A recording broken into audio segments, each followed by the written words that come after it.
Otur police station हद्दीत नाकाबंदी दरम्यान पोलिसांनी मोटरसायकल चोर पकडला असून पकडलेल्या गाडीवर नंबर वेगळ्या कंपनीचा, चारशे नंबरवरून गाडी निघाली वेगळ्या कंपनीची।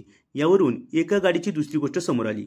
कल्पेश दीपक साळवे, वय 18 वर्ष, राहणार कोतुळ, तालुका अकोले, जिल्हा अहमदनगर असे पोलिसांनी पकडलेल्या मोटरसायकल चोराचे नाव असून दिनांक 22 जानेवारी रोजी सायंकाळी 4 वाजेच्या सुमारास ओतूर ते ब्राह्मणवाडा रोडवर आंबेगावन फाटा येथे पोलीस शिपाई श्यामसुंदर जायभाय, ट्रॅफिक वार्डन शुभम काशीत, गोरक्षनाथ गवारी हे नाकाबंदी करत असताना एक संशयित इसम मोटरसायकल चालवत घेऊन येत असताना दिसला। त्यास थांबून त्याच्याकडे चौकशी करत असताना त्याच्याकडे मोटरसायकल ही पॅशन प्रो कंपनीची क्रमांक MS17 AW 7378 असा टाकलेला दिसला।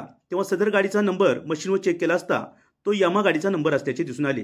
तेव्हा गाडीच्या चेशी नंबरवरून ओरिजिनल नंबरची माहिती घेतली असता त्या गाडीचा ओरिजिनल नंबर MS14 BE 6325 असा दिसून आला असून सदर गाडी ही हिरो होंडा कंपनीची स्प्लेंडर असल्याचे दिसून आले।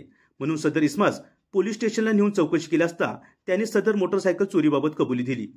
ओतूर पोलीस स्टेशनचे सहाय्यक पोलीस निरीक्षक लहू थाटे यांच्या मार्गदर्शनाखाली गुन्ह्याच्या तपासी महिला अधिकारी पोलीस हवालदार भारती भावारी यांनी आरोपीस अटक केली असून त्याला दिनांक 23 जानेवारी रोजी जुन्नर न्यायालयात हजर केले असता न्यायालयाने सदर आरोपीस न्यायालयीन कोठडी सुनावल्याने त्याची रवानगी येरवडा कारागृह पुणे येथे करण्यात आली आहे।